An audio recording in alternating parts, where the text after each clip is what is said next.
Good evening. Hi Philippa. Hi Julie. I'm just trying to get you live on my computer. It doesn't seem to want to play today. No, definitely not. Definitely not. So, I made another one in purple, just to see what the purple one looked like. And I really like it. I think it's kind of cute and purple. I'm going to choose an odd colour to do one in tonight because I just want to see what it looks like in that particular colour. And that colour's peacock feathers. Yeah, I'm still trying to get you on my computer. It's not coming up for some reason, which might be interesting for me. I'm going to be able to read the comments. Let's see. Come on. Oh, read them on my phone. Hi Yvonne. Hi Jill. Hi Hi Brian. Yeah, I still can't get... Oh, there I am. There I am. Let's turn the sound down. Finally, my computer's so old. I really, really do need to get a new one, I feel. Right, so... Yeah, it's one of my favourite colours is peacock feathers. And I thought, you know what, why not? Give it a go. See what it looks like. And... I managed to find a ribbon that's quite like it as well, quite a good colour match. So we'll have a go. Right, so this is the one I'm going to make today. Very easy, it won't be a long live. It's such an easy card. Now these are the dies as you can see. For this one I used the squares, but I thought tonight I'd use the circles just for a change. And that one is in the purple colours. And the other dies I'm going to use are obviously the Happy Birthday. The sentiment dies there, and I'm also going to use this square die from Julie's Dinky Squares set.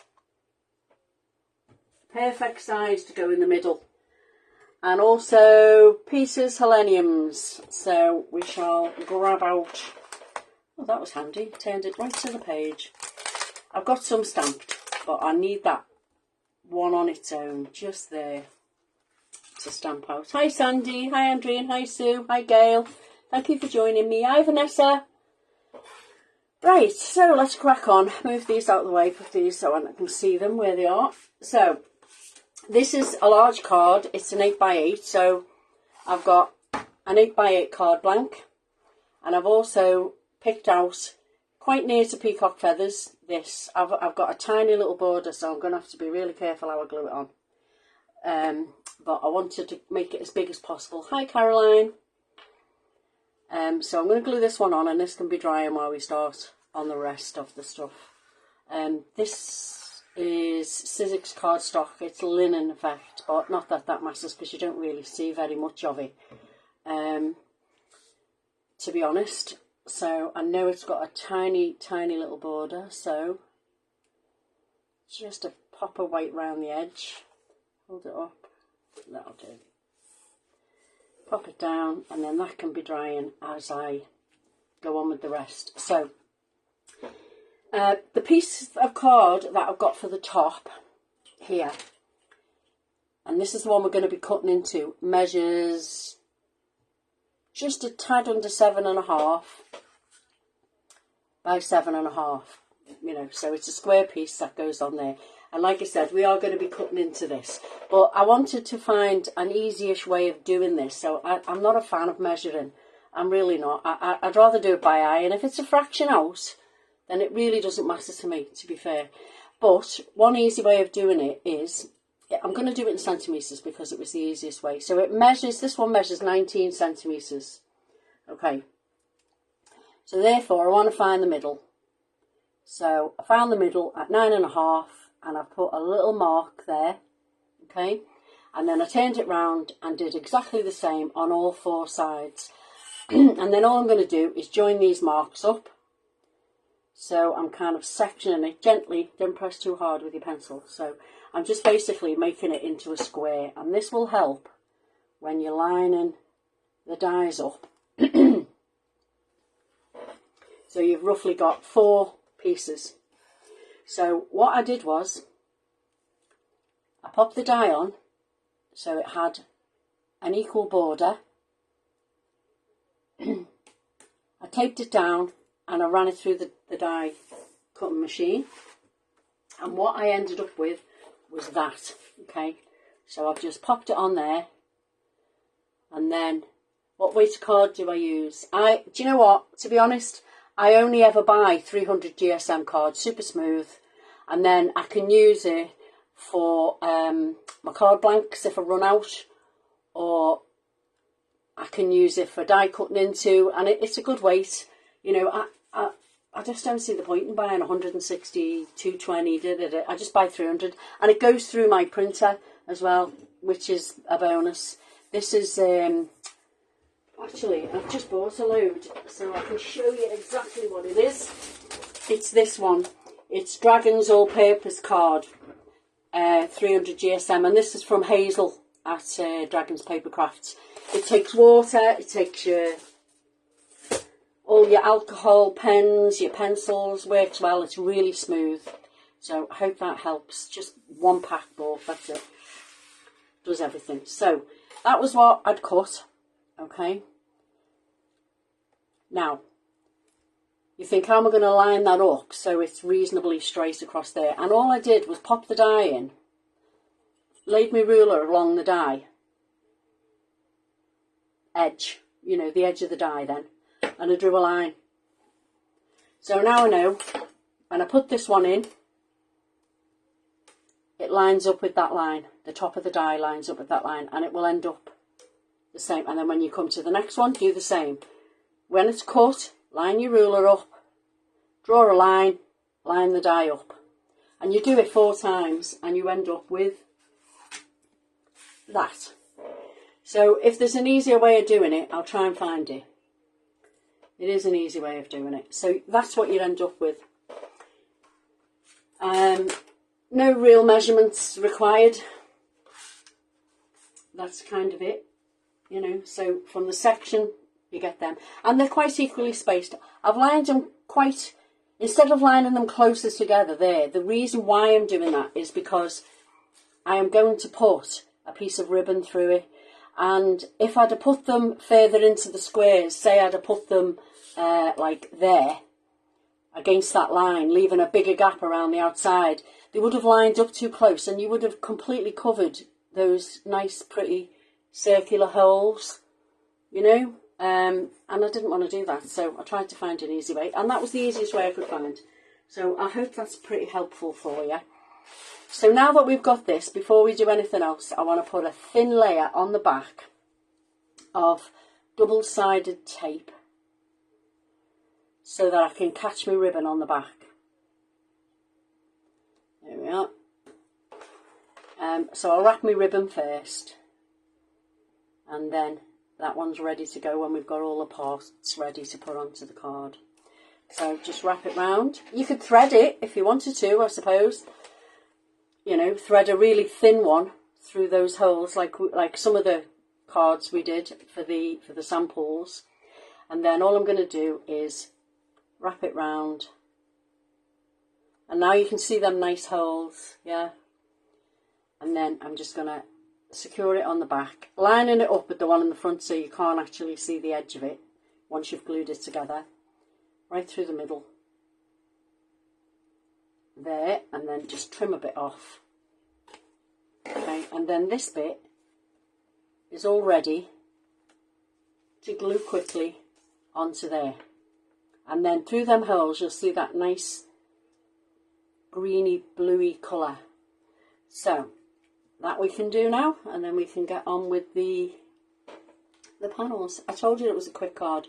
Honestly, these dies, you don't have to do much, and you've just got a beautiful looking card, I think. I mean, all we've done so far is cut the one of the dies from the die set 4 times into a piece of card. And it, you know, you could make an even bigger one. You could do 6 panels if you wanted to, you know, make sort of an even bigger card. But sometimes you need a big card, you know, if somebody's leaving the office or leaving work, and you need more space for all the office staff to write in. So you could even do an A4 card, couldn't you, really? Well, gone are the days. I don't work in an office now, so I don't have to make them that big. But you never know, you could get asked for it. So I'm going to pop this on now with the ribbon through the middle, flat, because I am going to add dimension when I put the panels on. Try and get it on straight. So it's just an odd angle when I'm working at here. So there we go. So, you know, what could be easier than that? Nothing. Real easy. Right, so that's that bit. And now onto the panels. So you need 4 panels, okay? And what I've done with this, I've already stamped 3 of them, as you can see. What I've tended to do is, you know, just jiggle them about a bit. Put sort of 1 on its own, and then 2.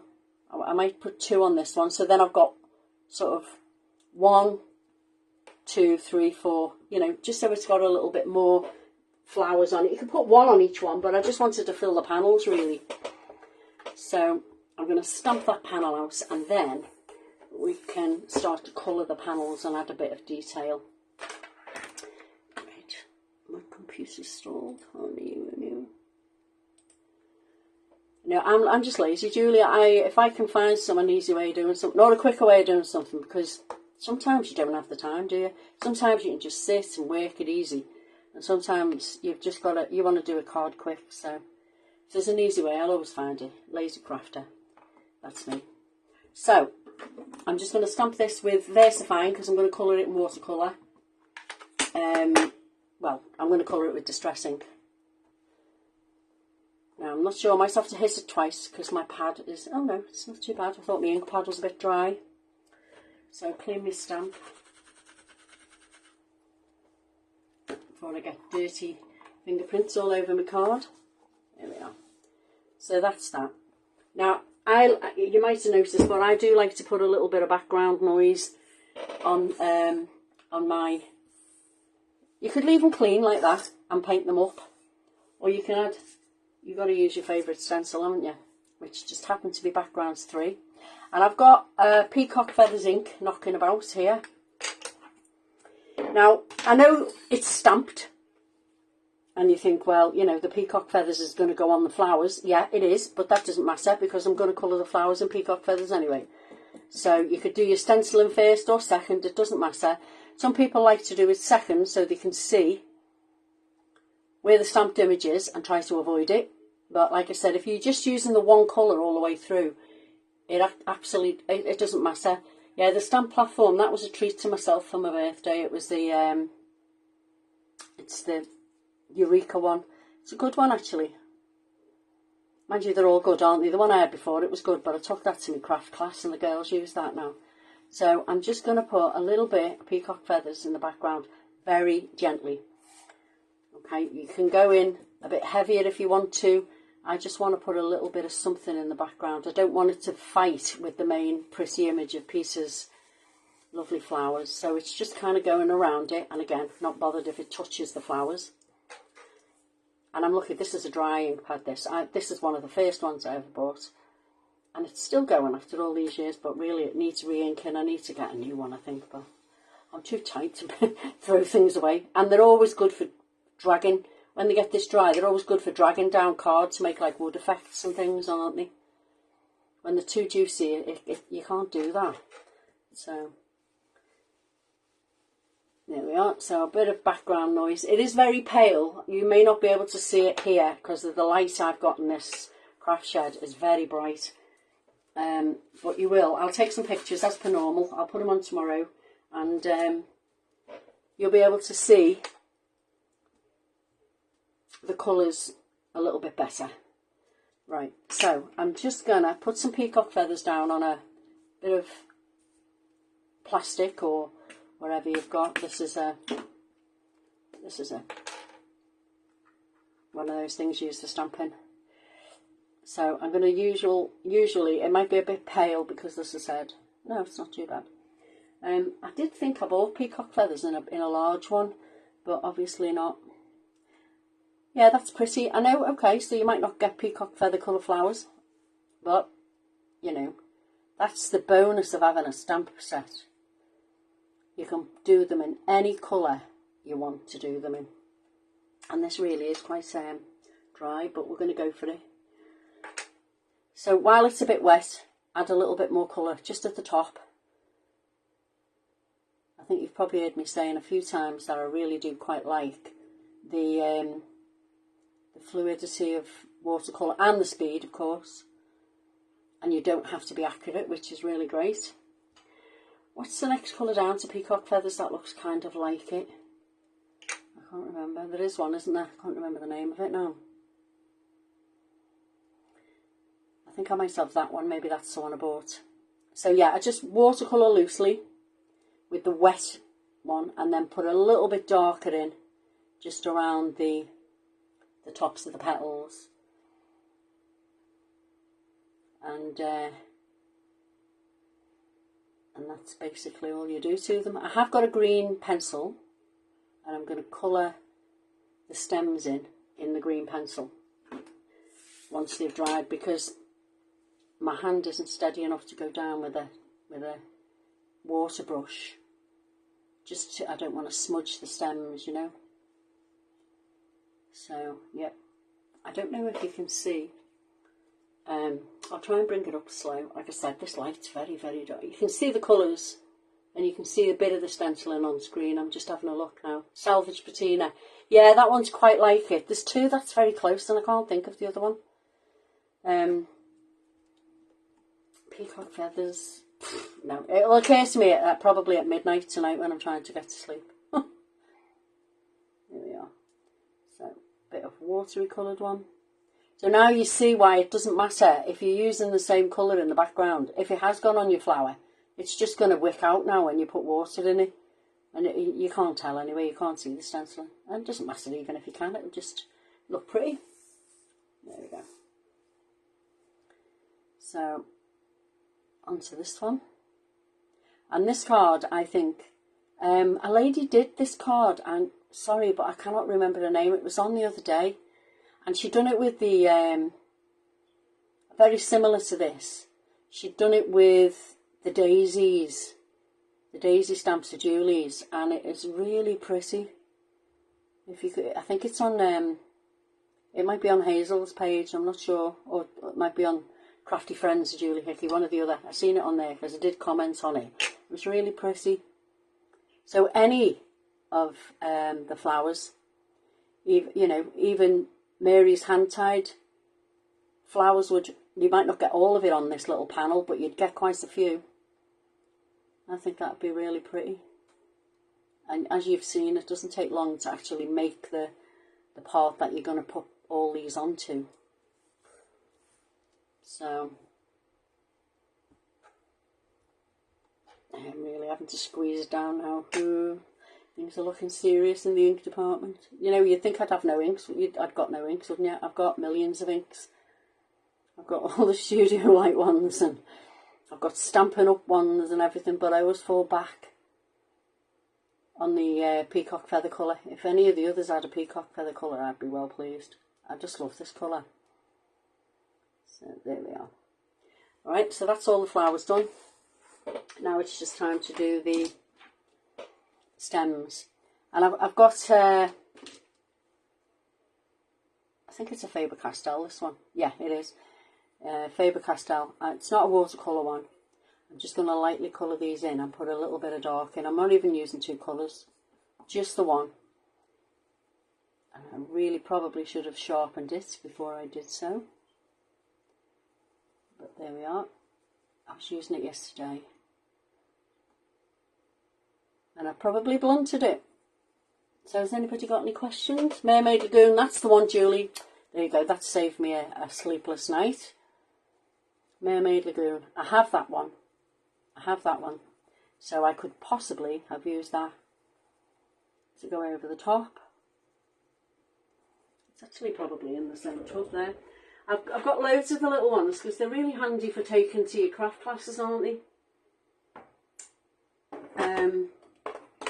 No, when you wouldn't believe what you can't find it. Okay. Yeah, but I definitely got Mermaid Lagoon. I know I have. And I can't pull it to hand, so Salty Ocean, no, it's not there. But I've definitely got it. You might have been able to put a bit of shade in if you wish So if you are going to check out this colour, the peacock feather colour, then there you go. We know you can do it with Mermaid Lagoon if you want to put darker in.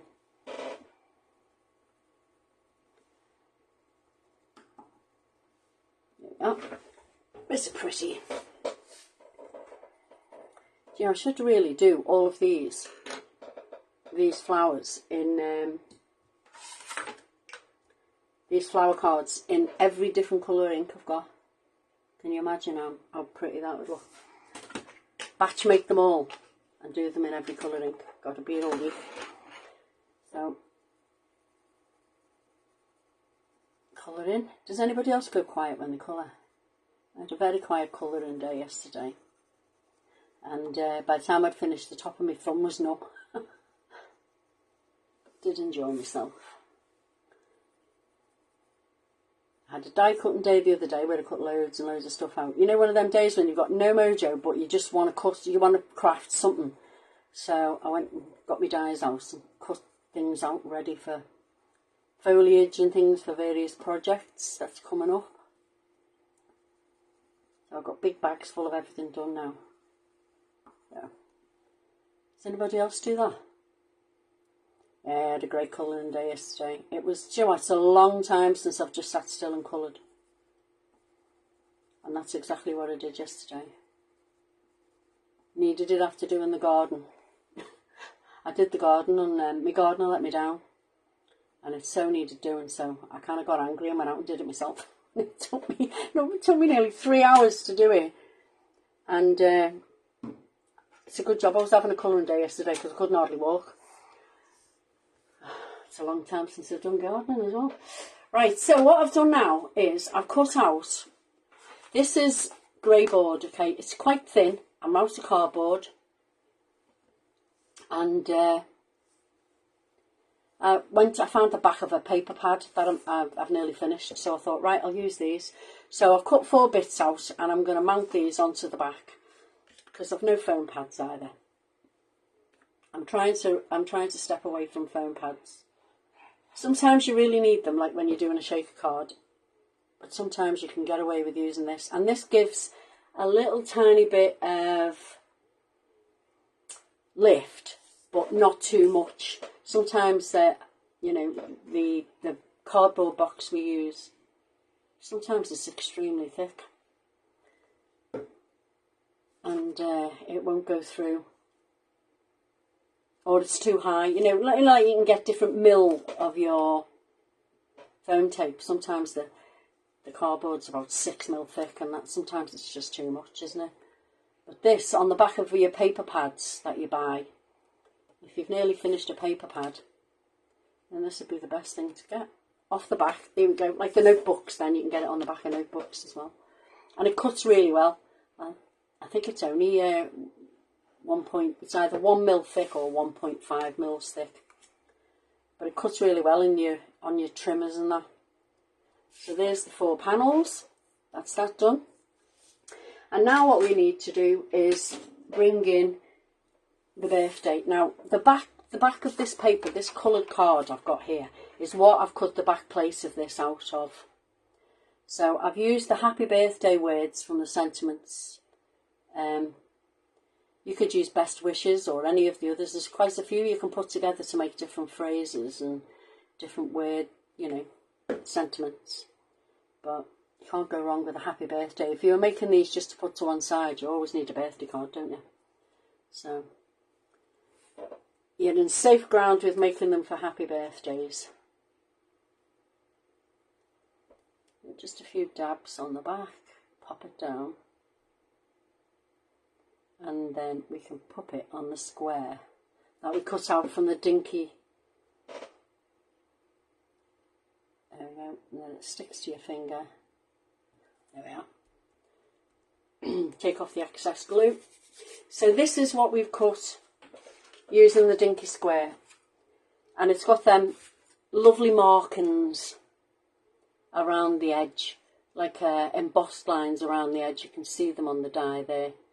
And it looks pretty. So I find if you stick them on first, then you can stick the words on first, then you can work out where you're putting your Oh, do you know what I've done? I've not stuck that through it. Well, that was silly, wasn't it? Oh, hey ho. We'll have to do it slightly differently. What I should have done was threaded this through there before I glued it together. But hey ho, we'll have to do it a different way. That's what you get for going ahead too far, Trace. There we are. So happy birthday it is. I've got some glossies, so we can put some glossies on. Happy and birthday. I'll show you the difference again in a minute. Between the two, one threaded through. So what you would do if you were threading it through before you glue that together is at this point you would put, using a craft knife and your ribbon, you would work out how wide your ribbon is, okay? And you could mark it with a pencil, and then using a craft knife, all you do is make a slit there. I'm not going to do it because I've obviously gone and glued this on first. So you make a slit there and you thread the ribbon through it.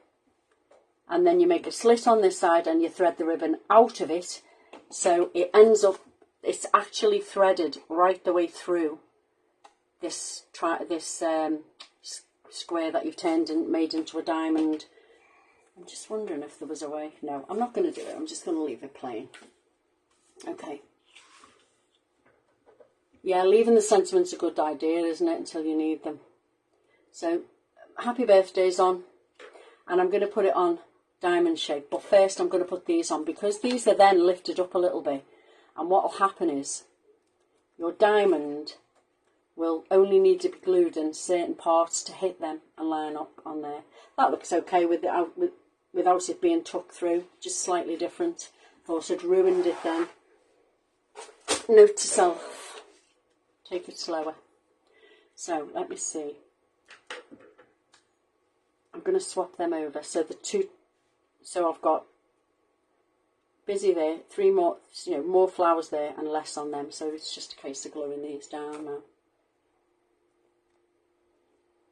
Yeah, this grey board stuff's good. And offcuts, if you're making albums, if you've got any offcuts, then obviously you can use them as well. And this is pretty easy to line up, dead central. Do you know, I really like this colour, this peacock feather colour. Has turned out quite nicely, I feel. Helps if you've got the ribbon. But if you haven't got any ribbon to match, then all you need to do is colour your ribbon, white ribbon, with some of your distress ink and then that you've used for your flowers, and then it'll all match all over. Hi Cynthia. There we go. Pop them on evenly. I hope they're straight because I can't really see them from here. Yeah, they're straight enough.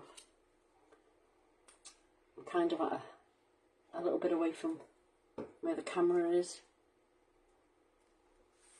If I do it that way, I can line that one up easier. There we go. There we are. So we've got that on there. Now this, then, needs to sit on there. And like I said, because you've raised them up there, all you need to do is add some glue to this corner and this corner and then this corner and a little bit on that one. And then you can manoeuvre this up or down and then you can just kind of glue it. You want it central. Try and get this point in the middle and this point in the middle of that white gap so it's all straight, or wherever you've got your happy birthday. There we go. So that's on there. Post-it note to remind you. What's that now? Forget what colours I've used. Yeah, I know. You do sometimes, don't you? Yeah, like I said, use a post-it note to remind yourself. Stick it on the back of your card. That's a good plan now. Good plan, Brian. Oh, it was Caroline's plan. Sorry, Caroline. Good plan. Yeah, it's sometimes when you're doing samples and you do them ahead of time, you do forget what you've done, what you've used on them, especially if you're a couple of weeks ahead. You do forget. So, I've got some glossies. And I know this colour is more or less the colour of peacock feathers. I know it doesn't maybe not look it on there, but because I haven't put the ribbon on, I might put some on here. Oh, look, lift it up and see. Is it that one or is it that one? No, it's that one. Because I've forgotten the ribbon, I might just add a couple on to the single ones, the ones that aren't so busy. Stuck to my finger now. There we go. Just add a couple of glossies here and there. I have no fingernails, so I'm having to use a pokey tool. I should get one of them tools that Philippa uses, them picky up things. Yeah, I'm liking that. Just a couple will do. You could put them on either side of there, but I think that might take away from the actual happy birthday word. I quite like it like that. So there we go. Again, not a long one, I do apologise. But there's not much to the card, although it's showy and it looks quite fabulous. There's not a great lot to the card really. 4 cuts and 4 panels and a bit of watercolouring and a sentiment. That's it. So I'll do some photos of these and I'll pop them on tomorrow. And I do apologise for not doing it that way, but happy accident, it looks just as good. So thank you for joining me, and I will see you in a fortnight. Not sure what I'll be doing yet, but I'll have a look. So thanks again and enjoy your evening. Bye bye.